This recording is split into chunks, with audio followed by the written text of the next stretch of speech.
আগুনে পুড়ে সর্বশান্ত করাইল বস্তির কয়েক হাজার পরিবার। ভয়াবহ আগুনে পুড়েছে মাথা গোজার ঠাইটুকুও।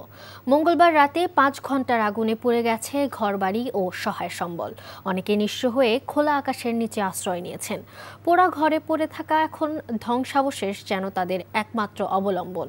ক্ষতিগ্রস্ত করাইল বস্তির মানুষের এখন সবচেয়ে বড় প্রয়োজন জরুরি খাদ্য, আশ্রয় এবং পুনর্বাসনের সহায়তা।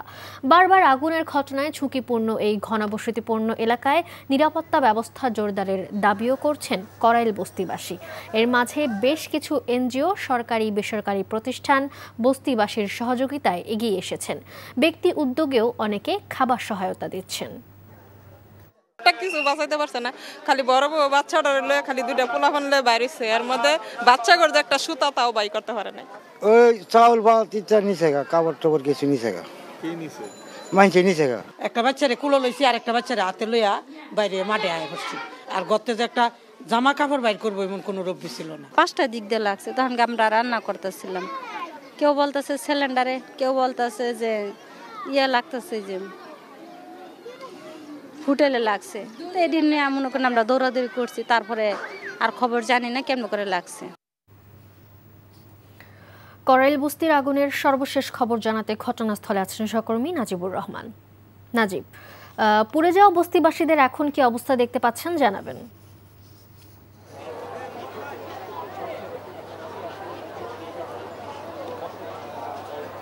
মালিহা, আগুন নিয়ন্ত্রণে আসার 12 ঘন্টার পর করাইল বস্তিতে কিন্তু এখন সেই অগ্নিকাণ্ডের ভয়াবহ ক্ষত বয়ে বেড়াচ্ছেন। আমরা সকাল থেকে এখানে এসে যেটি দেখতে পেয়েছি সেটি হচ্ছে কয়েক হাজার পরিবার কিন্তু তাদের আর্তনাদ, তাদের নিঃস্ব হয়ে যাওয়ার গল্প আমরা শুনেছি এবং তাদের যেই পুড়ে যাওয়া ক্ষত, সেই পুড়ে যাওয়া ক্ষত কিন্তু নিশ্চয়ই দেখতে পাচ্ছেন আমার টিভি স্ক্রিনে।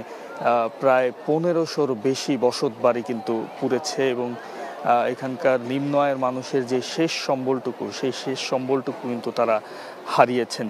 প্রাণহানি না হলেও অনেক মূল্যবান জিনিস তারা খুইয়েছেন, এমনকি তাদের যেই শেষ সম্বলটুকু ছিল সেই শেষ সম্বলটুকু তারা কিন্তু ফিরে পাননি।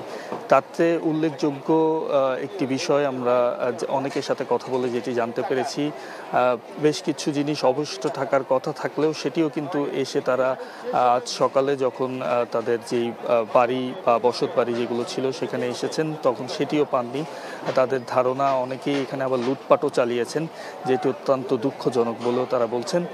এবং সেই সাথে আপনি নিশ্চয়ই দেখতে পাচ্ছেন যে যারা আসলে ক্ষয়ক্ষতির শিকার হয়েছেন তারা কিন্তু শেষ সময়ে এখন এসে তাদের কিছু অংশ যদি তারা খুঁজে পান যেটি তারা হয়তো কোনো কাজে লাগাতে পারবেন সেটিও তারা এখানে খুঁজছেন।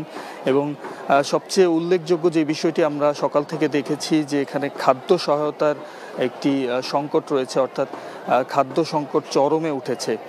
যেহেতু প্রায় 1500 বসত বাড়ি এখানে পড়েছে, সেক্ষেত্রে কিন্তু কয়েক হাজার পরিবার এখানে যুক্ত এবং এই কয়েক হাজার পরিবারের খাদ্য সংকট রয়েছে, পানি সংকট রয়েছে, এমনকি খোলা আকাশের নিচেই কিন্তু তারা বসবাস করছেন। বেশ কম সংখ্যক মানুষ কিছু আশ্রয় কেন্দ্রে অবস্থান নিয়েছেন, যেটি অস্থায়ী আশ্রয় কেন্দ্র করা হয়েছে বেসরকারি বিভিন্ন সংস্থার মাধ্যমে, কিন্তু সেটিও কিন্তু অপ্রতুল বলা যায়।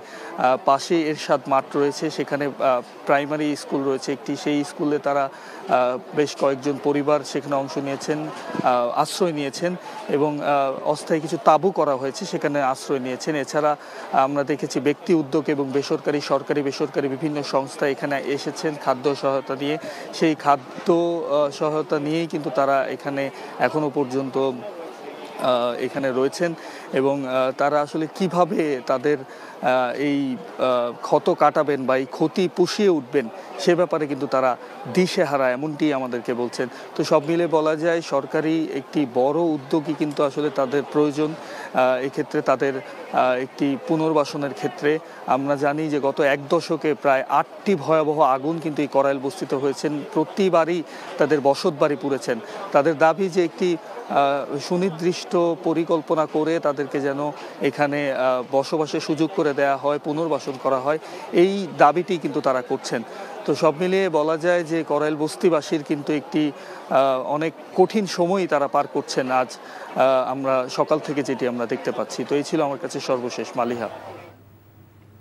জানছিলাম করাইল বস্তির খবরাখবর।